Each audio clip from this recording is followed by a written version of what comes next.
ลังคลั่งยิ่งใหญ่ผลิตภัณฑ์กองเกลียงไกลเลื่องละมือจากสหรัฐอเมริกาคนเลื่องลือ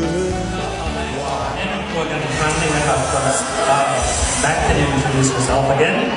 My name is Matt Kilt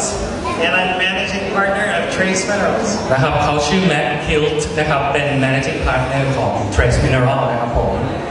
Thank you, Neo Winner team, for such a warm welcome. ขอบคุณชาวสมาชิก Neo Winner ทุกท่านสำหรับการต้อนรับที่อบอุ่นนะครับผม Thank you.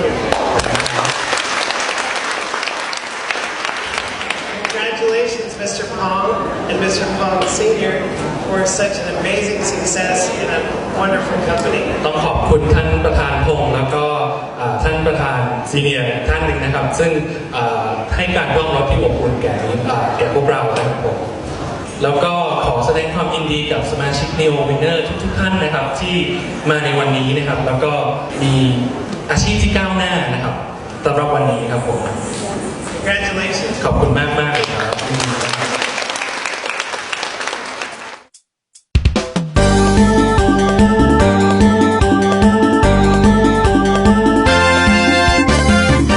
วันนี้ทางคุณแม็กนะครับจะมาแนะนำประวัติโดยคร่าวๆของ Trace Mineral ก่อนนะครับ It started in 1969. บริษัทเนี่ยก่อตั้งปี 1969 นะครับ This is our 50th year in business. 50 years in business. 50 ปีแล้วนะครับก็เป็นบริษัทที่มีประวัติยาวนานครับ Trace Minerals was a small company for many years, extracting minerals from the Great Salt Lake. คือจริงๆแล้วเนี่ยจุดเริ่มต้นของบริษัทเมื่อ 50 ปีก่อนเนี่ยเขาเริ่มต้นเป็นบริษัทเล็กๆที่ดึงแร่ธาตุออกมาจาก Great Salt Lake นะครับเป็นทะเลสาบแห่งที่รัฐยูทาห์นะครับผม I started working there when I was a sophomore in high school when I was 16 years old, and there was only 3 employees then. เป็นบริษัทที่เล็กมากจริงเมื่อ 50 ปีก่อนก็คือเขาเข้าไปฝึกงานที่บริษัทนี้ตั้งแต่อายุ 16 ปีครับ In 1999, myself and my business partner purchased Trace Minerals Research. แล้วหลังจากเข้าไปฝึกงานแล้วทำงานกับบริษัทมาเรื่อยๆก็ได้มีการเติบโตของบริษัทสุดท้ายในปี 1999 เขาก็ได้ซื้อบริษัทที่ตอนแรกเข้าไปเป็นพนักงานฝึกงานสุดท้ายซื้อบริษัทมาเป็นของตัวเองกับพาร์ทเนอร์คนหนึ่ง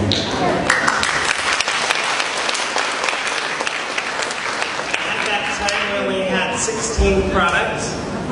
ในขณะนั้นเนี่ยมีสินค้าที่พัฒนาขึ้นมาเอง 16 ตัวนะครับ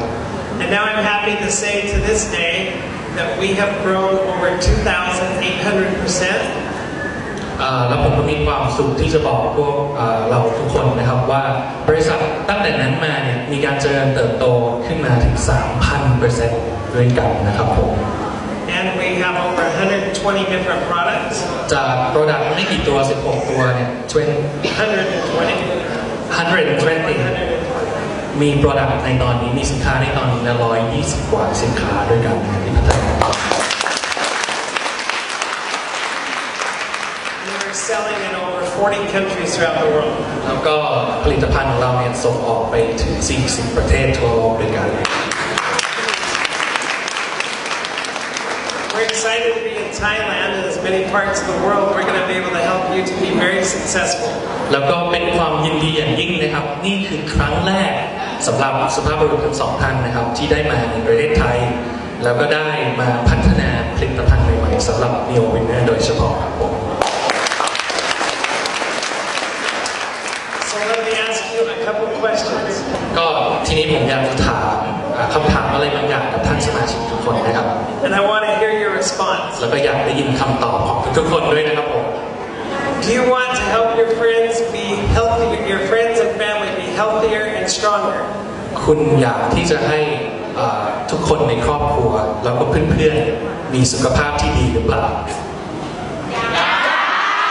Okay, yes, good. เยี่ยมเลยครับ Do you want to help your family and friends and yourself make more money? คุณอยากจะทำเงินให้กับตัวเองกับครอบครัวและกับเพื่อนๆหรือเปล่าครับ stand on this stage next year and all be wearing gold. ทุกท่านอยากจะขึ้นมาบนเวทีในครั้งหน้าปีหน้าโดยที่ใส่เสื้อสีทองหรือเปล่าครับเยี่ยมไปเลยครับผม Well, we have the answer for you on both sides here. คำตอบคือสินค้าที่เราเห็นกันอยู่ข้างหน้าทั้งสอง product นะครับ What do you mean? We have been helping people throughout all the world improve their health, from diabetes to heart to cancer to also many different health conditions, and these products will help change their lives. จริงๆแล้วผลิตภัณฑ์ของเราที่มีมากมายหลายชนิดเป็น100 กว่าชนิดเนี่ยเป็นสินค้าที่ช่วยให้สุขภาพของทุกๆคนดีขึ้นทั่วโลกนะครับโดยเฉพาะคนที่เป็นโรคเบาหวานเป็นโรคเกี่ยวกับหัวใจแล้วโรคต่างๆที่เป็นโครนิกดิซีสเป็นโรคที่ใช้เวลาแล้วก็ค่อนข้างรักษายากเรามีสินค้าที่สามารถที่จะช่วยเยียวยาตรงนั้นได้ครับผม So if you truly want to have products that get to the cell level and people feel a difference, then you need to sell the products. ถูกต้องครับก็คือสินค้าที่เราเห็นกันอยู่ทั้ง2ตัวข้างหน้านะครับเป็นสินค้าที่ช่วยทำให้ฟื้นฟูสุขภาพเราในระดับเซลล์นะครับแล้วก็มีสุขภาพดีขึ้น Other companies sell products that may make them money, but people don't notice a difference. แต่ว่าจริงๆแล้วถ้าเราลองสังเกตดูเนี่ยมันก็จะมีสินค้าอื่นมากมายที่เขาขายกันอยู่ทั่วไปแต่จริงๆแล้วเนี่ยพอใช้แล้วไม่ได้รู้สึกเห็นผลอะไรเลย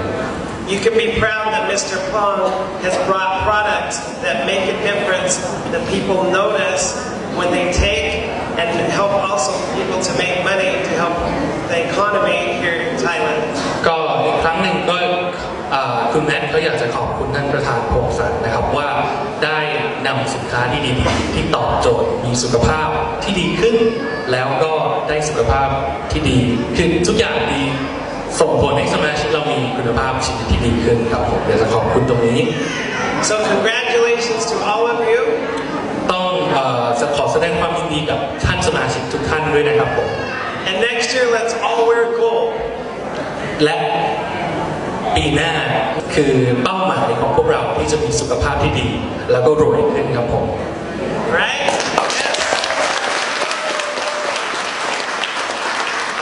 Thank you. ขอบคุณมากๆนะครับผม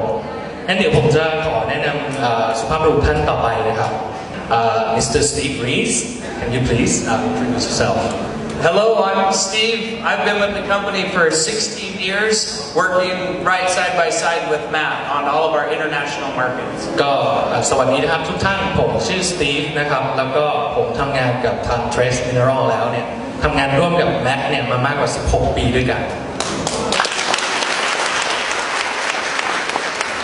I'm the Vice President of International Sales, and by doing that, we have been traveling to, like Matt said, over 40 countries, visiting people just like you as these products change people's lives.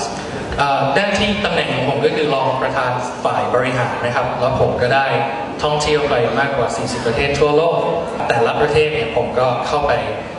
ทำให้ชีวิตของหลายๆคนเปลี่ยนไปในทางที่ดีขึ้น I like you, I like to make money. ผมชอบทุกคนนะครับแล้วผมก็ชอบให้ทุกคนได้ตังค์มากๆมีเงินเยอะมากขึ้นนะครับ And I like to make money with things that help other people. แล้วมันก็สำคัญที่สุดว่าสิ่งที่คุณได้เงินเนี่ยมันเป็นสิ่งที่ทำให้สุขภาพดีขึ้นมันไม่มีอะไรดีกว่านี้แล้วครับผม So I think by having these products and being able to supply you with these products, you're able to help people live better lives, be more healthy, and in the process make more money to help you and your family. ก็ผมก็หวังเป็นอย่างยิ่งนะครับว่าผลิตภัณฑ์ที่เราร่วมพัฒนาด้วยกันระหว่าง Neo Winner และ Trace Mineral เนี่ยจะทำให้ทุกคนมีความสุขนะครับผม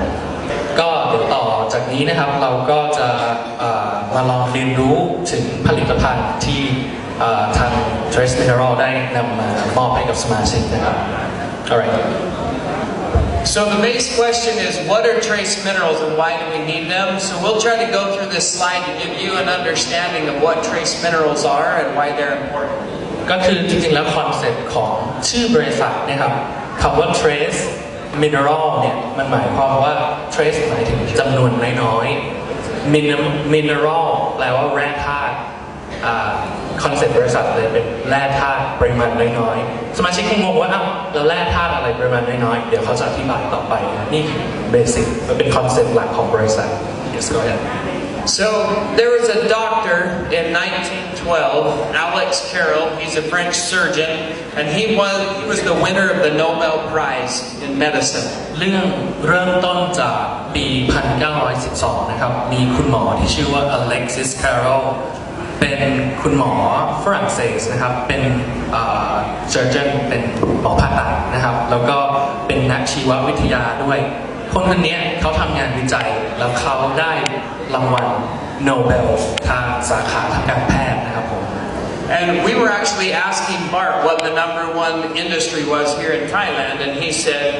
farming and growing crops, right? Exactly. จริงๆตอนที่เราพัฒนาผลิตภัณฑ์กันเนี่ยสตีฟเขาไม่เคยมาประเทศไทยเขาก็เลยถามผมว่าธุรกิจ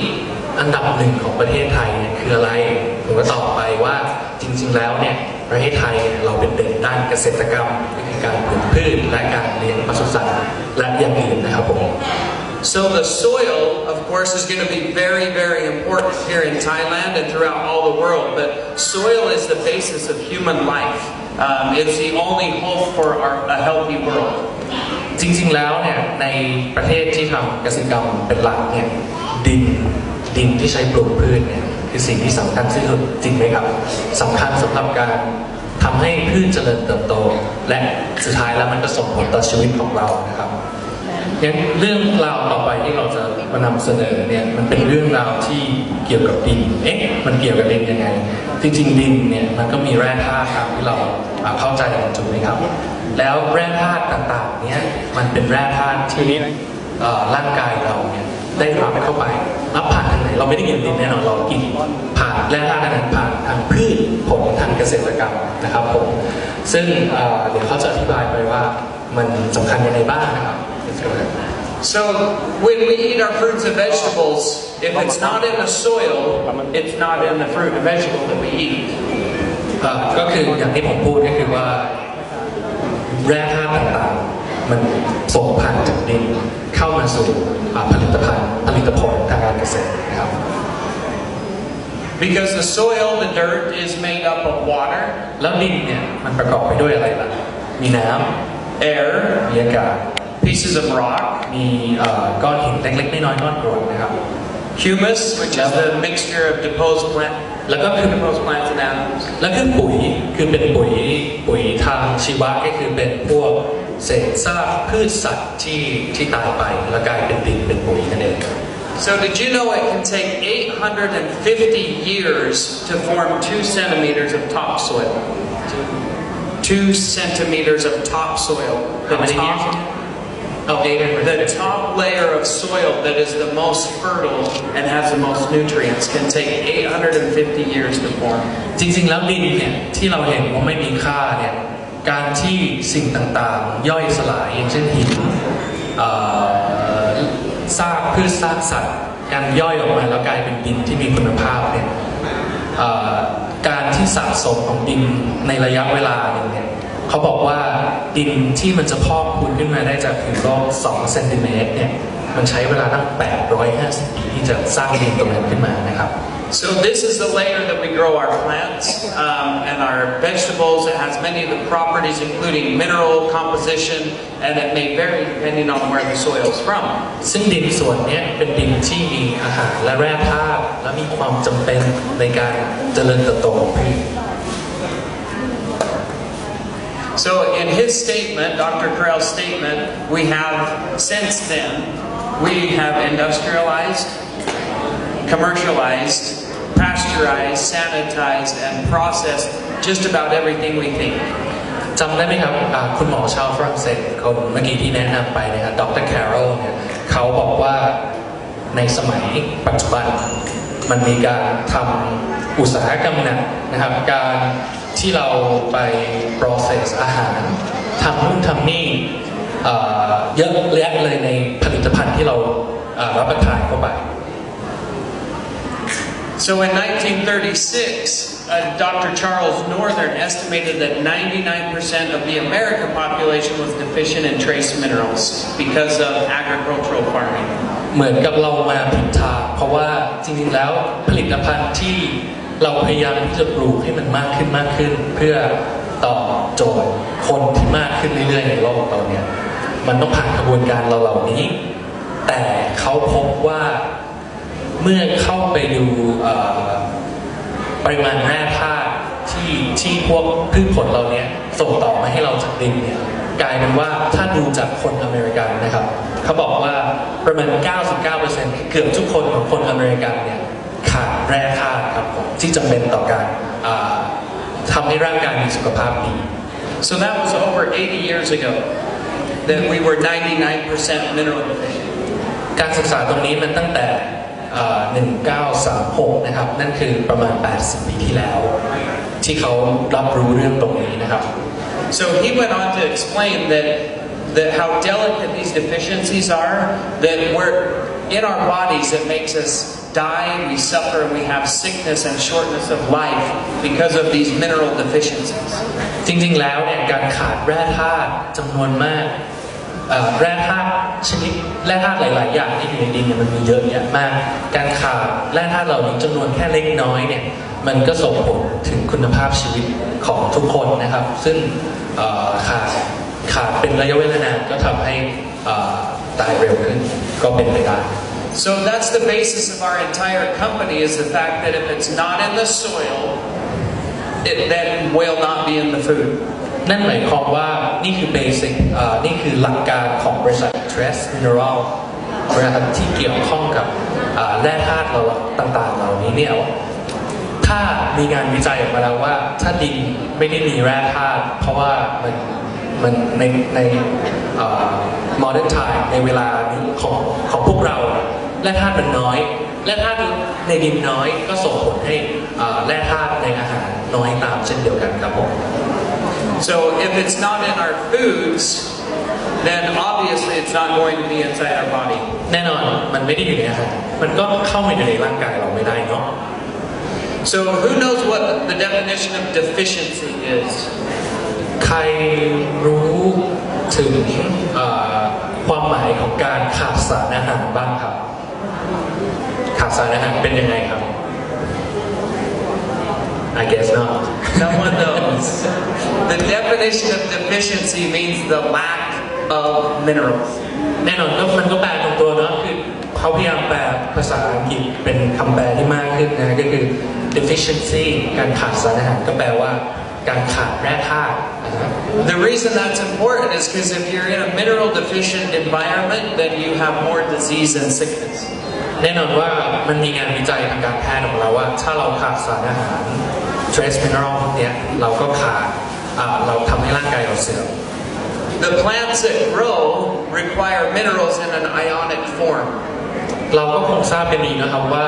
พืชเนี่ยมันเจริญเติบโตได้ดีเนี่ยมันก็ต้องมีปุ๋ยดีคำว่าปุ๋ยดีคือในปุ๋ยมีแร่ธาตุดีถูกไหมเราเคยได้ยินอะไรบ้างไนโตรเจนฟอสฟอรัสอะไรต่างๆนะแต่นอกจากนั้นเนี่ยมันมีแร่ธาตุอะไรต่างๆอีกเยอะแยะมากมายนะจำนวนน้อยที่สำคัญต่อการดำรงชีวิตของพืช So the minerals get through the roots and then they get into the plant through the soil. แร่ธาตุต่างๆที่ผมพูดสักครู่เนี่ยมันก็จะถูกดูดซึมโดยรากถูกไหมครับแล้วก็ส่งต่อขึ้นไปที่ผลไม้หรือใบไม้นะครับ So a lot of people think, well, I don't need this. I don't need this product. ตอนนี้ฟังง่ายๆแค่นี้ก็คือแล้วทำไมเราต้องกินสินค้าต่างๆที่ Trace Mineral พัฒนาให้กับ Neo Winner ได้ล่ะตัวที่เขาถืออยู่เนี่ย Food New Winner I promise you the people that are going to be wearing the jackets and on stage next year are going to understand this principle. ผมหวังว่านะครับหลังจากที่เราคุยกันวันนี้ปีหน้าทุกๆคนที่มายืนข้างหน้าเราใส่สูทใส่แจ็คเก็ตตัวนี้จะอธิบายต่อคนรอบข้างได้โดยง่ายนะครับว่ามันคืออะไร This is what affects everyone in this room is the mineral deficiency in the soil. จริงๆแล้วเนี่ยทุกวันนี้เราอาจจะไม่รู้ว่าเราก็ขาดสารอาหารกันอยู่นะครับเดี๋ยวจะมีการทดลองให้ดูว่าขาดยังไงนะครับ So you might talk with your friends or family and they say, well, I don't need that because I eat a healthy diet. I eat lots of fruits, I eat lots of vegetables. เขามีประสบการณ์อยู่แล้วเช่นนี้ถ้าเกิดเราไปขายเราไปเสนอเพื่อนๆหรือว่าครอบครัวทุกคนก็จะบอกว่าทำไมต้องกินเนี่ยทั้งที่วันนี้ทุกวันเนี่ยก็กินพวกผลไม้อาหารดีๆอยู่แล้วทำไมต้องกินเพิ่ม And I'll show you a demonstration in just a minute how important these minerals are, because even eating that raw diet like we're getting in the soil from the plants, if you're not getting the minerals, you're not getting nutrition to your body, which is going to make you prone to disease. ก็เดี๋ยวจะมีเครื่องมือทดสอบนะครับหลังจากนี้ว่าการที่เราขาดสารอาหารเนี่ยมันเป็นยังไงแล้วสิ่งนี้มันจะตอบโจทย์ได้ยังไงนะครับ So when a mineral goes into the plant in the root system, it goes in an ionic form. The plant puts this element through a process that the exterior of the root links to a carbon molecule and breaks it into its smallest form, which is an ion. ก็สารอาหารอย่างเงี้ยเราเป็นศัพท์เทคนิคที่เราควรจะจำไว้แล้วเอาไปพูดได้ในอนาคตนะครับว่าอาหารแร่ธาตุที่มันเข้าไปในรากเนี่ยมันจะถูกเปลี่ยนเป็นอยู่ในฟอร์มที่ชื่อว่ามันเป็นไอออนของธาตุนะครับ So that's the ion. Alright.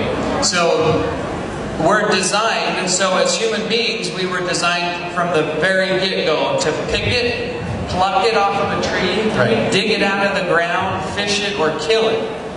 เบสิกง่ายๆของชีวิตเนี่ยตั้งแต่สมัยดึกดำบรรพ์ขึ้นมาเนี่ยมนุษย์เราเวลาที่เราจะกินเราทำอะไรบ้างนะครับเราดึงผลไม้ออกจากต้นขุดหาหัวอะไรสักอย่างออกมากินใช่ไหมตกปลาหรือไม่ก็ล่าสัตว์เป็นต้นนะครับ And of course drink water. และสุดท้ายสิ่งที่ขาดไม่ได้เลยคือการดื่มน้ำนะครับ But when you think about now, well, okay, so in other words, we should be having the raw fruits and vegetables, nuts, seeds, grains,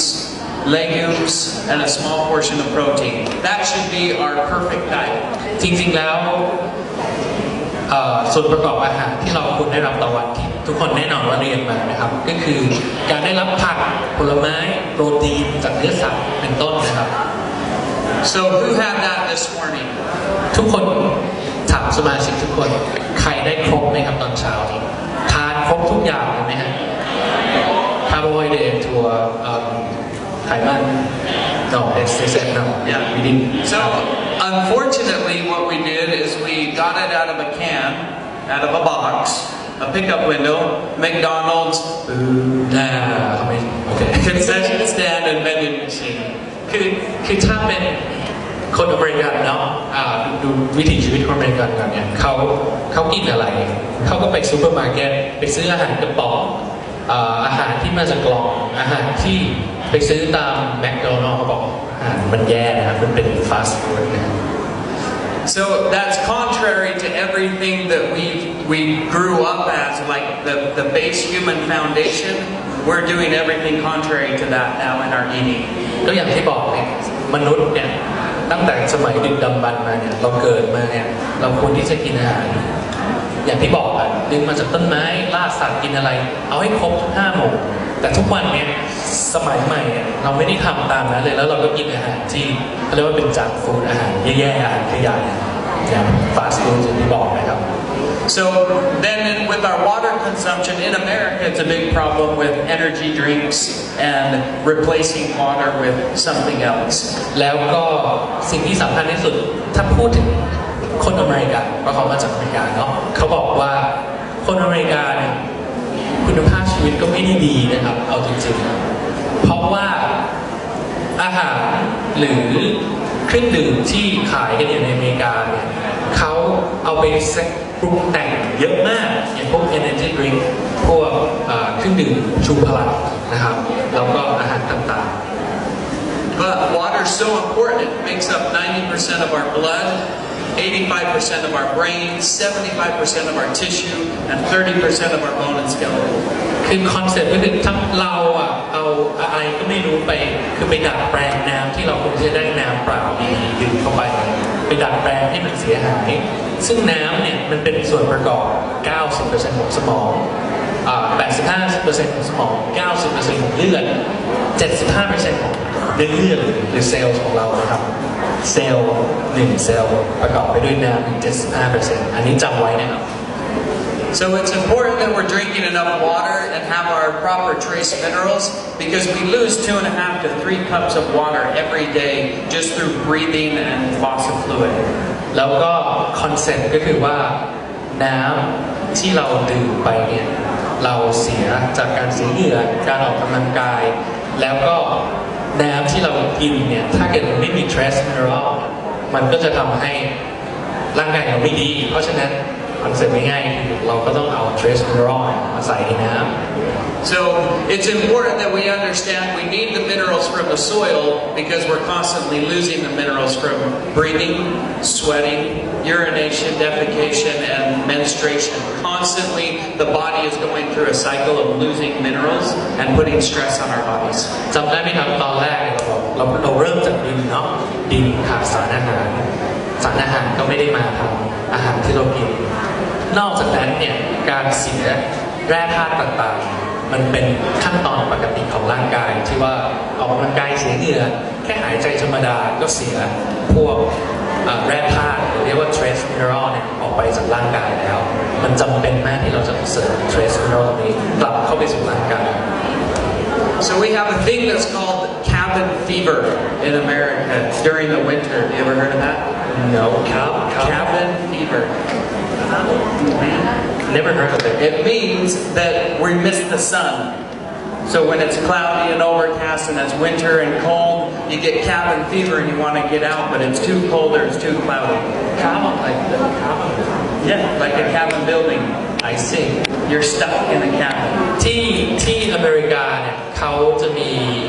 โรคหนึ่งที่เขาพูดติดปากกันก็คือคาร์บอนฟีเวอร์คือเป็นโรคคาร์บอนเป็นไข้คาร์บอนอะไรสักอย่างนะครับซึ่งเขาบอกว่ามันเป็น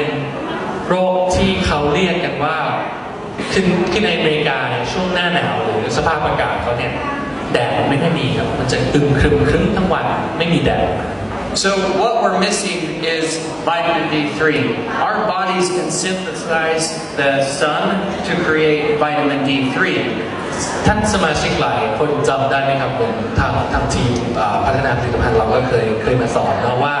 วิตามินดีเนี่ยมันสังเคราะห์ได้จากร่างกายจำได้ไหมครับยิ่งตอนที่มีแสงแดดส่องเราเนี่ยมันจะสังเคราะห์วิตามินดีจากร่างกายของเรา trace mineral หรือแร่ธาตุไม่สามารถรับสังเคราะห์ได้เองจากร่างกายคอนเซ็ปต์สำคัญ We have to put those back in our body. So that's why trace minerals are so important because if they're once again not in the soil, they're not in the fruit, they're not in our body. ก็อย่างที่ย้ำกันนะครับแร่ธาตุไม่มีในดินไม่มีอาหารเราต้องเสริมเข้าไปเองจากนี้นะครับแล้วก็อันนี้ที่เห็นข้างบนเนี่ยเป็นตารางแร่ธาตุบางตัวเนี่ยเป็น trace mineral นะครับ So you're either and the ionic minerals that we talked about coming into the soil in the ionic form, that's important because your brain is a big ionic machine. Okay? สิ่งที่สำคัญสิ่งที่เราต้องจำได้นะครับสำหรับแร่ธาตุก็คือว่ามันเป็นส่วนประกอบเป็นส่วนสำคัญที่ทำให้สมองเราและสมองเราวิ่งได้มีสติคิดไวนะครับ And that's important because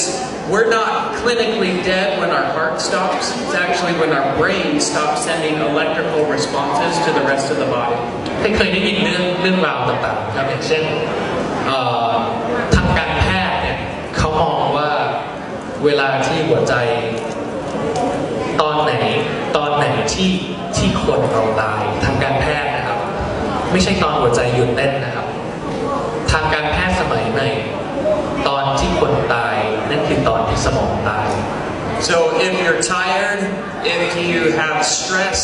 if you have anxiety, if your muscles hurt, all of that is a function of the brain and electrical responses throughout the body. So putting the trace minerals, this new food win product in your body is going to help your body fix and heal itself. I see. งงไหมครับว่าสมองหัวใจตายหัวใจหยุดเต้นยังไม่ตายแต่สมองตายคือตายเพราะการที่หัวใจหยุดเต้นเราปั๊มกลับมาแล้วหัวใจเต้นต่อได้ถูกไหมครับแต่ตอนที่สมองตายคือไม่มีกระแสไฟฟ้าวิ่งในสมองแล้วเนี่ย เราไม่สามารถปั๊มให้สมองกลับมาได้นะ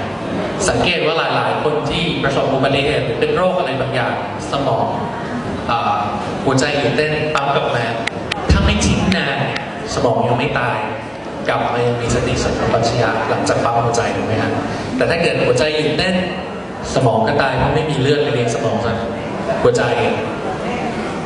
กลับปั๊มกลับมายังได้นะครับแต่ว่าถ้าเกิดหัวใจขาดเลือดไปนานตายแล้วเนี่ยคนคนนั้นไม่กลับมาแล้วนะครับก็คือนอนนิ่งไปเลยถูกไหมคอนเซ็ปต์สำคัญก็คือพวก trace mineral ต่างๆที่จำเป็นเนี่ยมันเป็นส่วนประกอบสำคัญที่ให้กระแสไฟฟ้าในสมองเนี่ยมันวิ่งมันเดินทำให้เราคิดเป็นทำให้เราเป็นเรานะครับนั่นคือส่วนสำคัญก็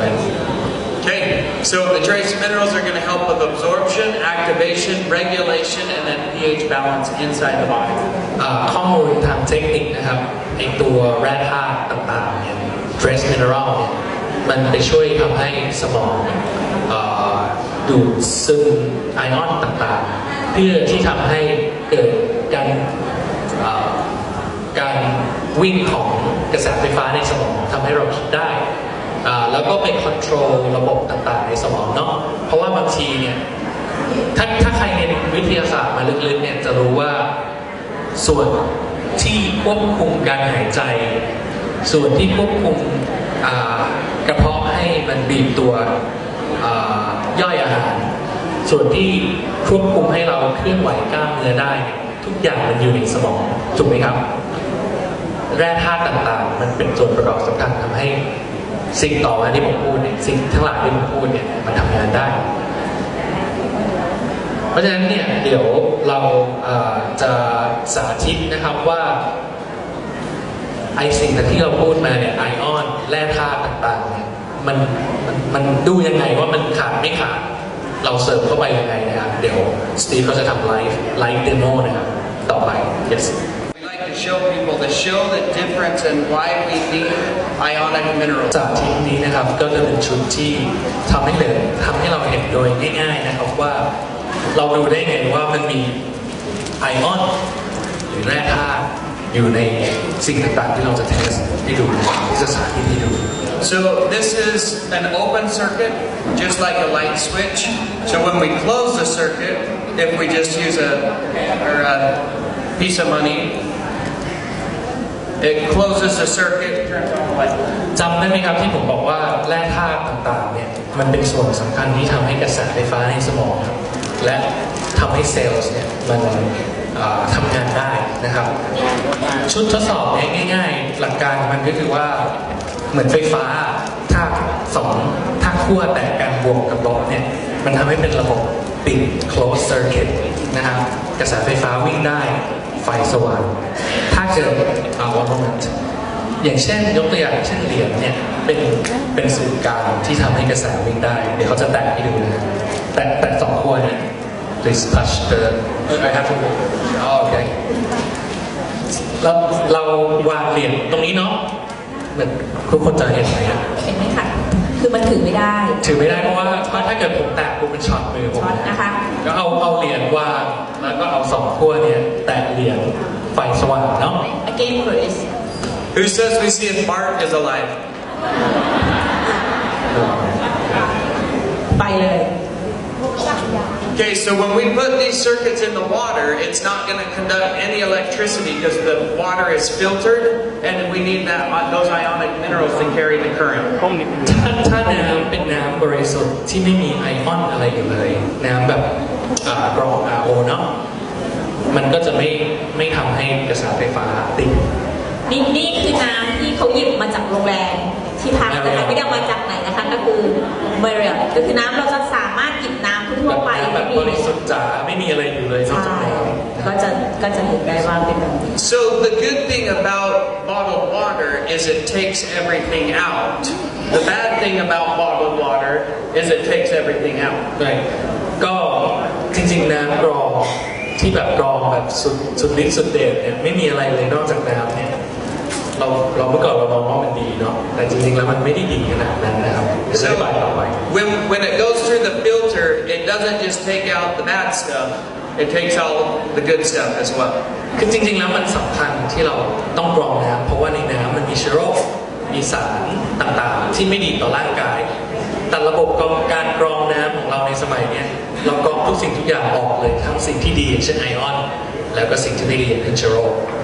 What are you putting? So this is alfalfa powder. Okay. อันนี้เป็น alfalfa powder นะครับผง alfalfa ใส่ลงไปในน้ำแล้วก็คนดู So depending on how concentrated and how far down in the soil we go, it is going to turn on the light bulb and have minerals or not. Okay. So you should put more and then it will show us, right? That should work. All right. So see how the light bulb's starting to come on? เห็นไหมครับพอเราใส่ผงอัลฟาฟามากขึ้นมันทำให้ เริ่มมีแสงไฟ So there's minerals in the alfalfa because it grows deep enough into the soil to pull out minerals. เหตุผลว่าทำไมใส่อัลฟาฟาแล้วไฟติดมากขึ้นเพราะอัลฟาฟาเป็นพืชถูกไหมพืชเนี่ยมันได้ไอออนมาจากดินไงมันดูดขึ้นมาจากรากเนาะเป็นไอออนแล้วพอเราใส่กลับไปลงในน้ำเนี่ยใส่ปริมาณสูงขึ้นไฟก็เริ่มติดมากขึ้น So a lot of people use alfalfa in their tablets because the roots grow so deep, they can pull all of those ionic minerals out of the soil. That's why a lot of tablets that when you smell, smells like alfalfa. ก็ในสมัยปัจจุบันมีการใช้อัลฟาฟานะครับใส่ลงไปในแท็บเล็ตเป็นเม็ด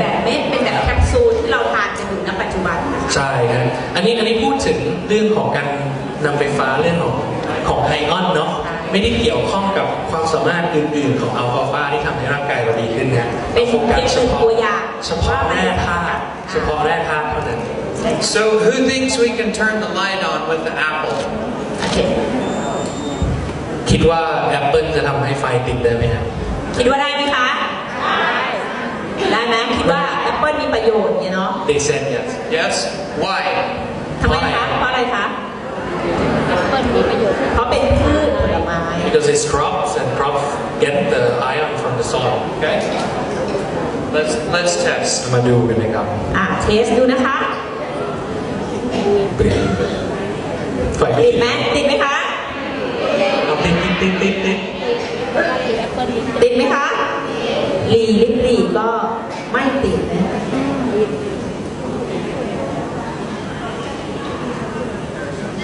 เห็นไหมติดไหมคะติดแต่ติดก็ไม่ได้เยอะมากส้มนะครับ Where do you get this from? These two are from Marriott's breakfast this morning. จากจิ๊กมาจากโรงแรมนะตอนกินบุฟเฟ่ต์ตอนเช้านะกลัวว่าเราจะเตรียมให้ไม่ทันเพราะว่าเอามาจากโรงแรมนะคะต่อมาดูที่ส้มกันบ้างค่ะ So here's an orange. มาดูที่ส้มนะคะ It's not lighting up. Why is there a difference? Why will the apple light or the orange won't? How come they're not all lighting? เขาถามครับว่าทำไมแอปเปิลติดแล้วส้มไม่ติดล่ะครับแอปเปิลมีวิตามินเพราะอะไรคะรู้ไหมคะอยากรู้ไหมคะเดี๋ยวดูไปพร้อมๆกัน It's just curious why. Yeah. Well, that's the question I'm asking. The difference is, where did these come from? Where was it grown? They've actually found a difference of over 80% in the same field growing an apple of what's in one apple versus another apple in the same field. เอาจริงๆเนี่ยมันก็เป็นคำถามที่เขาสงสัยมาตั้งแต่ต้นที่เขาจอย Trace Mineral ว่าทำไมมันต่างกันล่ะ A study from Rutgers University. From where? Rutgers University. It's a research paper, right? Yes. Got it. คือจริงๆแล้วมันมีการศึกษาวิจัยนะครับว่าในไร่เดียวกันไร่สวน4ส่วนที่ปลูกแอปเปิ้ลเดียวกันเนี่ยลูกแต่ละลูกเนี่ยมันก็คือสว่างกันไหมมันต่างกันครับบางลูกติดบางลูกแบบปล่อยมาก So we're getting a difference in what we're eating. We might be thinking, hey, I'm eating a good diet. I'm eating apples. I'm eating oranges. I'm eating carrots. I'm eating potatoes. So each one might change a little bit with the amount of ions in the vegetable or fruit that we eat, but it all depends on what's in the soil. ก็สุดท้ายแล้วเนี่ยมันทุกอย่างเนี่ยมันขึ้นอยู่กับดินนะครับว่าดินมีแร่ธาตุแค่ไหนแล้วแร่ธาตุถูกดูดซึมขึ้นไปบนต้นไม้ขึ้นไปอยู่แต่ละผลเนี่ยมันก็ไม่เท่ากันเราก็จะแน่ใจได้ยังไงว่าทุกวันที่กินผลไม้กินส้มกินแอปเปิ้ลเนี่ยเราได้แร่ธาตุเพียงพอสิ่งที่เขากำลังจะบอกเราก็คือว่าทุกอย่างที่เราทานกันไปแม้แต่แอปเปิ้ลต้นลูกเดียวกันต้นเดียวกันเนี่ยค่ะหรือส้มในไร่เดียวกันดีกว่าเรียกว่าไร่เดียวกันเราก็ได้แร่ธาตุที่แตกต่างกันแล้วเราจะมั่นใจได้ยังไงว่าสิ่งที่เราทานกันอยู่ทุกวันเนี้ยมันจะเสริมสร้างเป็นสิ่งที่ดีบางครั้งเราคิดว่าเฮ้ยมันดีมีประโยชน์แต่ความแน่ใจเราจะเอามาจากไหนขนาดเนี้ยค่ะพอมาทดลองก็จะเห็นว่ามันต่างกันเนี่ยจิ้มไปหลายรูปเลยครับเพราะให้มันต่างกัน Yeah, you can see the difference. Each fruit that we're doing has some different value of minerals that it's getting in your body. นะครับก็เราเห็นแล้วแหละว่าแร่ธาตุที่เราได้รับเนี่ยมันไม่ได้เท่ากันทุกลูก So the whole basis of the food Nuin is you're taking trace minerals, the minerals of magnesium that our bodies need from the soil, and we're putting it in a form that is consistent, the same every day, every drop. Right. ตัวฟู้ดนิววินที่เราเห็นกันทุกวันที่เขาพัฒนาให้เราเนี่ยมันเป็นการทำให้เรามั่นใจได้ว่าเราจะได้รับอาหารแร่ธาตุในปริมาณที่เท่ากันต่อเนื่องทุกวันเพราะว่าเรารวมทุกอย่างเข้ามาอยู่ในนี้แล้ว So we saw the difference in all of the fruits. Now we'll do a couple drops just in the water. ไม่กี่หยดนะครับ We'll just do 1, 2, 3, 4, 5, 6 drops. สว่างไหมครับปรบมือนะคะให้กับผลิตภัณฑ์ของเราด้วยค่ะแค่6 หยดเท่านั้นเริ่มตั้งแต่หยดแรกเลย There's more minerals that our body needs in 5 or 6 drops than eating all of these fruits combined with what we're feeling inside. เฉพาะถ้าเรามองเฉพาะแร่ธาตุที่เราควรได้รับนะฮะมินิจิ้มไปตั้งหลายลูกไม่ค่อยขึ้นแค่ตรงนี้6 หยดแร่ธาตุมีปริมาณมากมันขึ้นสว่างมากนะครับ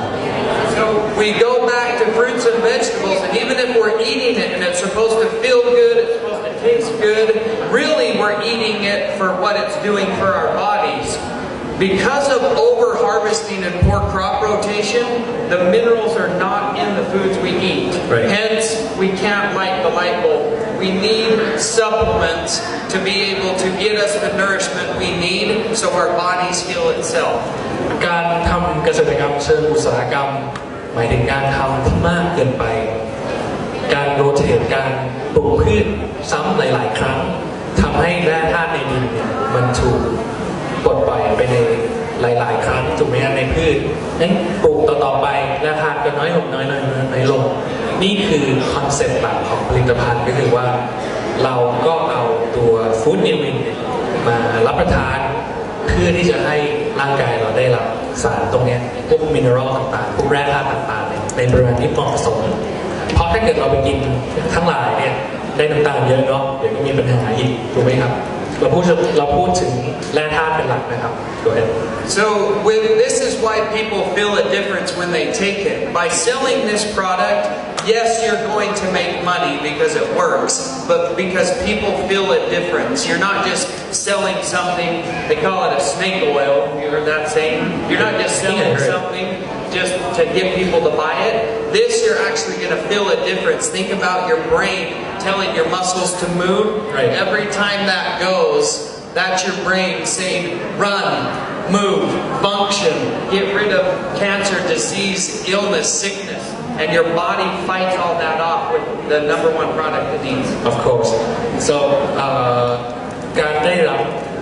กลับมาเรื่องเดิมนะเราต้องพูดซ้ำๆให้หลายคนพอจะจับได้นะครับว่าแร่ธาตุมันมีผล ที่ทำให้สมองเราเดินทำงานได้อย่างปกตินะครับ สมองมีผลควบคุมการดำเนินชีวิตของเราการขยับขยื่นร่างกายการที่เราหายใจอัตโนมัติสมองสั่งการทั้งนั้นถ้าสมองขาดไอออนขาดเทรสมินอรัลขาดแร่ธาตุตรงนี้การดำเนินไปของชีวิตก็จะน้อยลงนะครับจริงๆแล้วเนี่ยเราพูดถึงสมองกันนะครับว่ามันต้องการไอออนต้องการแร่ธาตุเข้าไปทำให้มันทำงานจริงๆเรามีอย่างหนึ่งที่เราอยากจะโชว์ท่านสมาชิกก็คือว่าในระดับ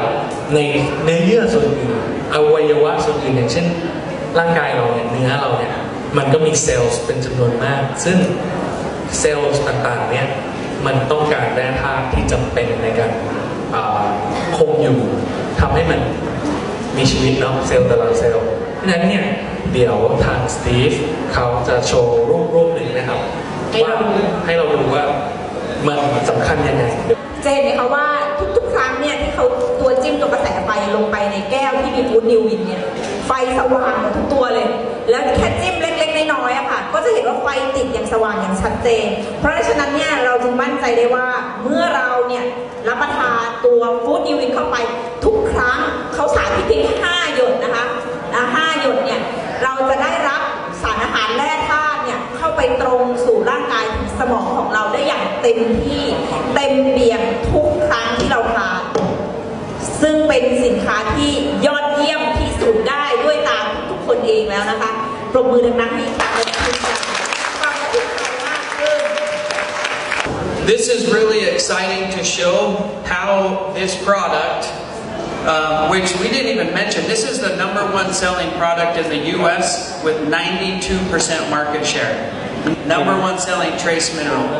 สินค้าตัวนี้ที่เขามาร่วมพัฒนากับเราเนี่ยถ้าดูเฉพาะตลาดของอเมริกาเนี่ยเขามี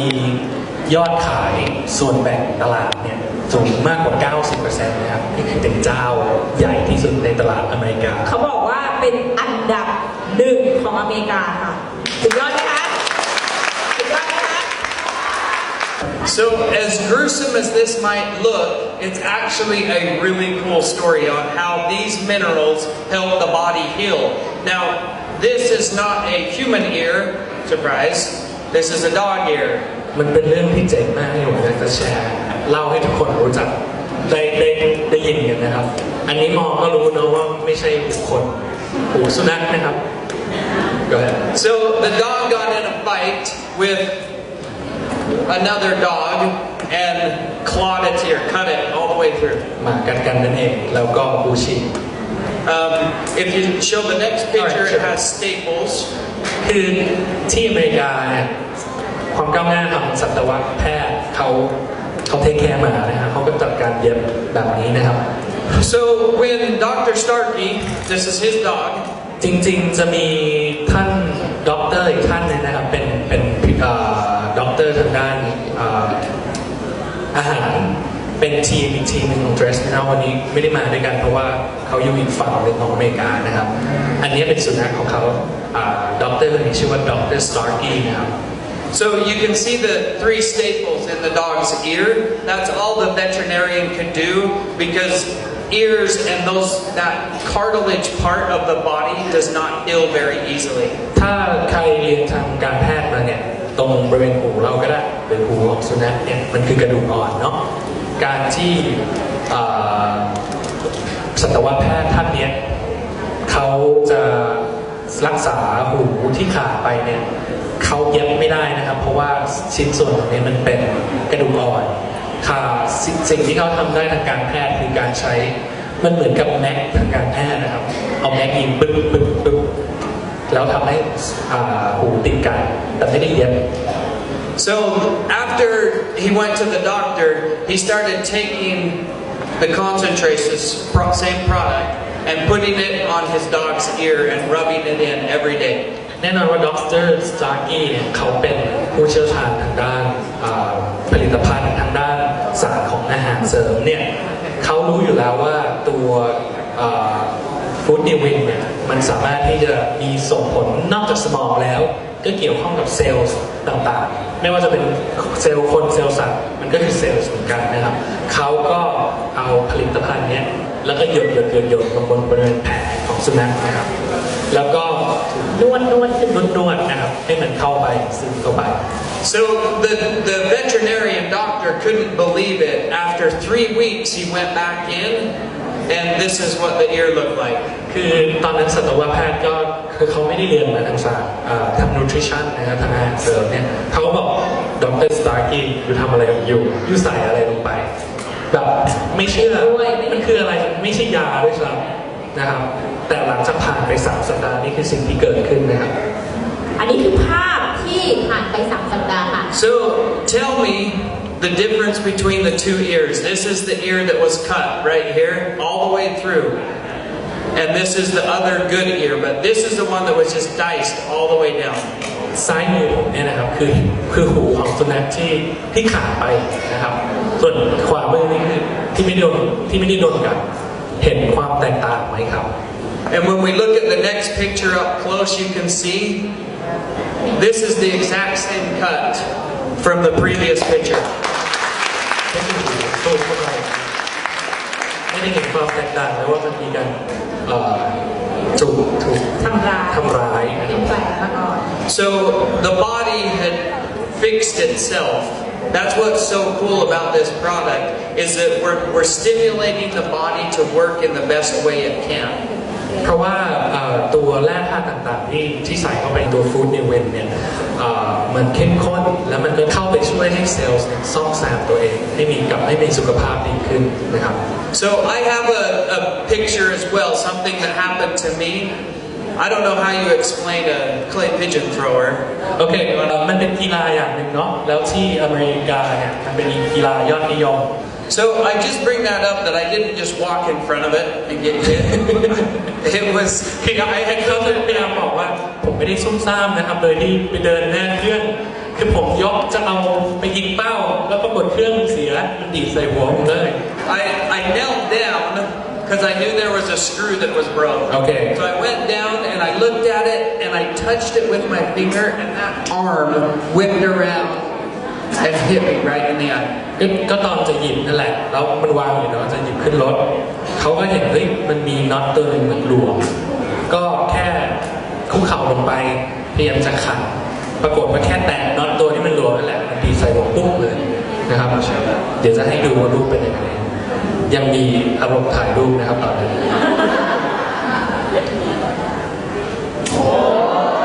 นี่คือตัวเขาเองนะคะนี่คือตัวเขาเอง So this little curve right there is the edge of the clay pigeon arm that would throw it out so you could shoot it. คือต้องนึกสภาพนะใครดูการแข่งขันเนี่ยไอตัวเป้าเนี่ยมันดีขึ้นไปสูงมากนะครับแต่นี่คืออยู่หน้าเครื่องแล้วขามันดีปึ้งใส่มันก็เป็นแผลที่ลึกมากเลย So after I went to the doctor, I had 22 stitches put in underneath my eye and then around this corner. เย็บ22 เข็มด้วยกันนะครับ And for about a month, I would sit with this same product on my finger and I would just rub it on my eye. แน่นอนว่าตอนนั้นเนี่ยทำงานกับ Trace Mineral มานานเนี่ยรู้อยู่แล้วว่าสินค้าตัวนี้มันช่วยทำให้เซลล์กลับมามีสุขภาพดีขึ้นเขาก็นั่งหยดแล้วก็ถูแผลเป็นเวลา1 เดือนหลังจากนั้นนะครับ after a month yeah you could see there's no swelling there's no chelation the hard clumps and completely underneath my eye you can't even see it at all คือปกติแล้วแผลลึกและกว้างขนาดนี้มันจะทำให้เป็นแผลแล้วก็มีจุดบริเวณที่เป็นแผลเป็นดำๆเนี่ยเกิดขึ้นแต่เดี๋ยวหลังจากสตีฟลงไปจากเวทีทุกคนมาดูที่หน้าสตีฟได้ว่าเขาบอกว่ามาดูที่หน้าเขาได้เลยนะครับผม So I'm convinced thanks to the good Lord upstairs and also the product Food Newen it allowed my body to heal itself that I didn't lose any sight and my skin fixed itself แน่นอนก็คือตัว Food Newen เนี่ยมันเขาเชื่ออยู่แล้วว่าสินค้ามันดีเราก็ได้ใช้หยดกับตัวเองด้วยคือจริงๆแน่นอนว่าการรับประทานเวลาคือการดื่มเข้าไปแต่ว่าการหยดลงไปที่เซลล์โดยตรง มันก็ช่วยทำให้เซลล์มันได้รับตรงนั้นเลยตรงไปเลยนะครับผม So we're very excited to have you sell both of these products, both the Food Nuan and the Z Nuan, and how important that is. So with the Food Nuan, it's a powerful trace mineral and magnesium to help the body heal itself. The magnesium content is the bone and joints, heart, brain function to get those minerals. จริงๆมันมีโปรดักต์2ตัวเนาะตัวที่เรารู้จักเรายังไม่รู้จักว่าวันนี้เขามาพูดเป็นหลักเนี่ยก็คือตัวฟู้ดนิวินตัวนี้นะฮะซึ่ง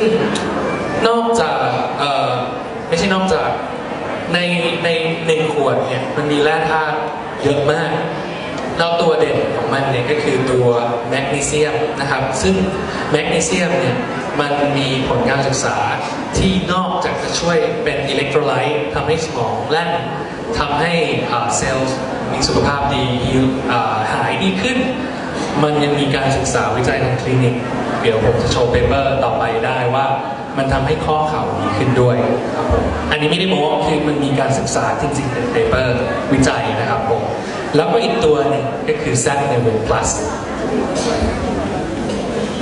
So this product also has a clinical trial on it in a medical journal that it helps with osteoporosis and osteoarthritis, which already translated. Okay, so it's really important. It's #1 selling. It's clinically tried. We're kosher, GMP, halal, vegan, vegetarian, INSI, OMRI, and GRAS certified. ก็คือจริงๆไม่ได้ย้ำเน้นเนาะเพราะว่าจริงๆแล้วเนี่ยผลิตภัณฑ์นี้ผลิตจากอเมริกาแล้วโรงงาน Trace Mineral ประสบการณ์มามากกว่า50 ปีเนี่ยเขามีcertificate มีใบรับรองสำคัญนะครับว่าโรงงานเป็นโรงงานที่ได้มาตรฐานแล้วได้ certificate เยอะมากที่ทำให้เขาเป็นระดับของอเมริกาในด้านอาหารเสริมทางmineral นะฮะทางตัวนี้นะครับผม And you know how important the cell food is on the opposite end with the acidity to help promote ionic minerals into the body, and that acidity helps to balance out the body as well. ในตัวของอีกตัวหนึ่งนะครับที่เราอาจจะรู้จักกันแล้วก็คือตัว Z-Nevin เนี่ยตัวเนี้ยมันเป็นสินค้าที่มีกรดอยู่ในตัวนะครับโดยกรดตัวเนี้ยเป็นการปรับสมดุลให้ร่างกายเนี่ยสามารถที่จะดูดซับตัวแร่ธาตุได้ดีมากขึ้นนะครับผม So this is providing oxygen to the cells, which of course is very important, so the cells can move around and deliver oxygen to the rest of the body. แน่นอนอย่างที่เรารู้กันอยู่แล้วว่าตัว Z-Nevin เป็นตัวที่เพิ่มออกซิเจนให้กับเซลล์เพราะฉะนั้น2 product 2 สินค้าเนี่ยมันเป็นส่วนที่สนับสนุนกันตัวหนึ่งให้แร่ธาตุตัวหนึ่งให้ออกซิเจนและเป็นกรดที่ปรับสมดุลให้ตัวเนี้ยดูดซึมได้ดีมากขึ้นนะครับผมการทำงานเนี่ยมันต่างกันง่ายๆนั่นเองค่ะ So of course when you take both of them together is going to be the best approach. You're getting the oxygen to the cells, you're getting the magnesium to the heart, the brain, and the trace minerals. You're going to allow the body to heal itself by taking both products at the same time. แน่นอนว่าการที่เรารับประทาน2 ตัวทำให้เราเนี่ยมันปรับสมดุลของร่างกายเนาะแล้วก็ทำให้ทุกส่วนเนี่ยทำงานประสานกันได้ดีมากขึ้นนะครับผมจัดเสร็จก็เป็นการจบการดำเนินรายการของฝั่ง Trace Mineral นะครับ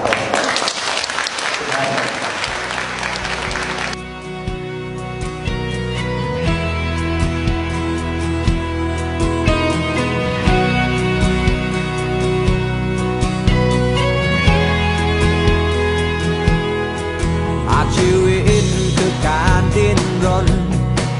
คนหนึ่งคนต้องเดินก้าวไปให้เรารู้เส้นทางแห่งใจ